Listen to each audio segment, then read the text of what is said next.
Waheguru Ji Ka Khalsa, Waheguru Ji Ki Fateh. Welcome to this segment of Coach Gurbani's a-sabad-a-day. Our recitation today is Tanasari Mahalla Panjwa. This is the 10th sabad in this progression of sabads that are compositions of Guru Arjan. The recitation.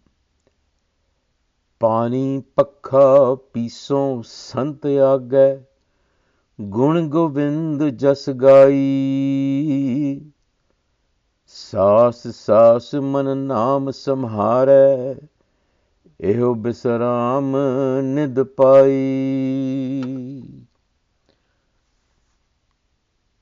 So in this verse, the genius is in its dual reading.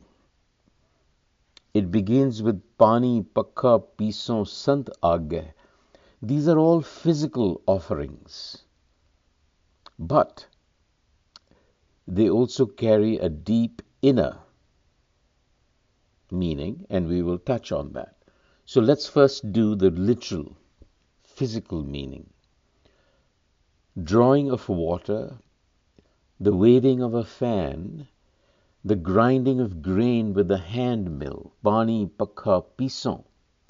Then placing these offerings before the perfect master, Sant Agai. This is a reference to the Guru person. And then singing the virtues and glory of the divine Govind, Gun Govind Jas Gai. So the Guru is pointing to a practice that is recurrent within the tradition. And with every breath, saas saas, the mind remains mindful of the wisdom of the Naam. Saas saas man naam samare. So the Guru ultimately says, with this practice, in such a way, I have received the treasure of inner repose. Ehe bisaram nidapai. I found that treasure. Bisram also means sehaj. So we see here that Pani, water drawing, is also a metaphor for tears of devotion. It stands for emotional fluidity in order to purify inner impurities. So the drawing of water is from the well of consciousness itself. We are trying here to access the depth beneath the surface mind. Similarly, pakha, fanning, implies cooling. What we are trying to cool is not just the physical heat, but the ego's heat, which is caused by mental agitation. And so we are trying to fan the inner spaciousness of awareness. And the grinding, pisau, the millstone of contemplation, to grind our coarser egoic thoughts into finer awareness, which is the flower, ready to become nourishment. And Sant Agai means that you're doing all of this in order to serve a transcendent purpose. You're not serving a human being. You're serving a transcendent, a wisdom that has come to express itself in a human body, which we call the Guru person. So it is an act of devotion. And the treasure of true repose is the wisdom, is Naam. So what the Guru is saying is that true rest, sehaj, is found not necessarily in labor, but within it. Meaning, when menial tasks, Pani Pakha Pisau, become offerings, when you do them as devoted offerings, when every breath becomes a prayer, and when praise permeates your actions, that is the kind of devotion is required. Now we know that performing menial tasks in service of a teacher or guide is an ancient Indian tradition. The point being that even lowly tasks can become optimal flow experiences when they're infused with jasagai. Jasagai is the proper attitude and with a sense of purpose. And just to cite a hospital study that was done of janitors, and it was reported that the janitors who saw their work or perceived their work as healing the sick reported these peak experiences versus those who saw nothing more than a mop. So that's the message that the Guru is sending us.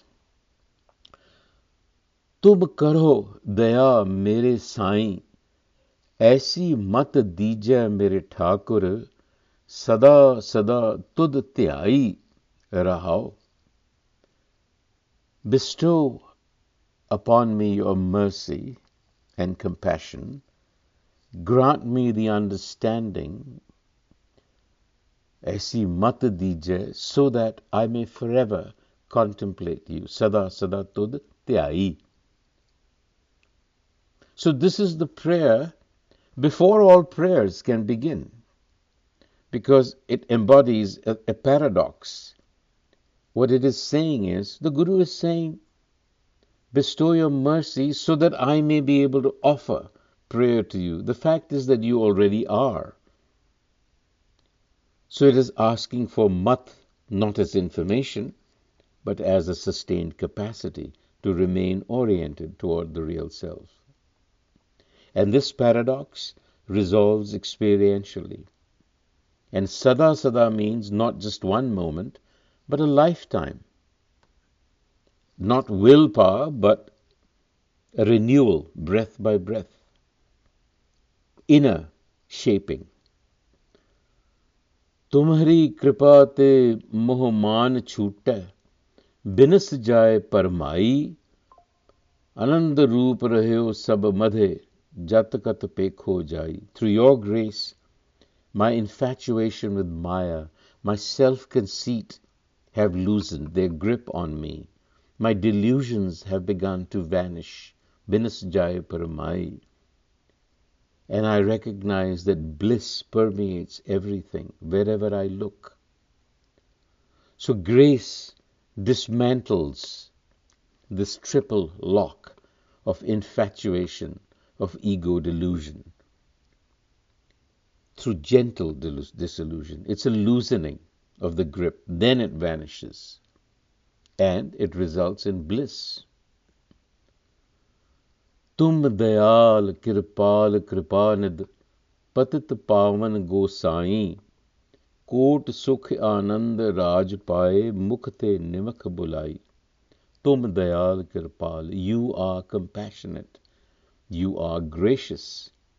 You are the treasure of grace. Kripa nidh. Patit pavan gosai. You are the purifier of the fallen. Who are the fallen? The patit, the egoic mind. And you are Gosai. You are the master of the universe. Kot sukh ananda rajpai. Innumerable millions of joys and bliss have been attained by simply uttering a moment, meaning connecting with your wisdom. So these attributes are experiential realities, because when the inner self aligns with grace, the world that emerges is characterized by kot sukh, innumerable forms of well-being. And the Guru speaks about Rajpai, Ananda Rajpai. What is this Raj? It is sovereignty, internal sovereignty, self-validation. It is inward. It is no longer, the mind is no longer ruled by desire, fear, or confusion. It becomes the sovereign, the self-validator within.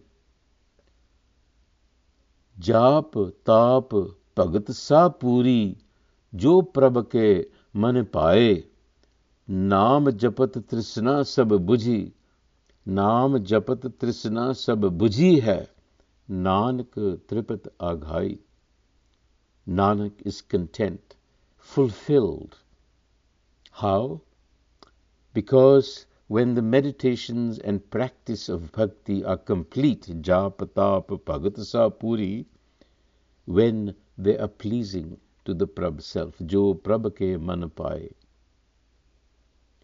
So these are the signs. You have realized the wisdom of Naam when the fire of cravings is extinguished. So this practice, japa tapa bhagat, is complete when it is self-validated, not by external metrics. You don't count the hours you meditated or the number of pilgrimages you made or the scriptures that you memorized, but a single criterion: resonance with the self, harmony with the natural order, hukam. So this is actually a critique of religious orthodoxy, the ritual formalism of Brahmanic orthodoxy, which measures purity by ritual precision. How correct is your enunciation? Are you from the proper caste? Are your gestures exact? Or the ascetic pride of the yogi? All of these become ego achievements. Even bhakti can become social display. So these are inner metaphors, and yet they have an outer application. So the Guru has essentially collapsed the binary. There is external service, but it also is a pointer to an inner practice. Vaheguru Ji ka Khalsa, Vaheguru Ji ki Fateh.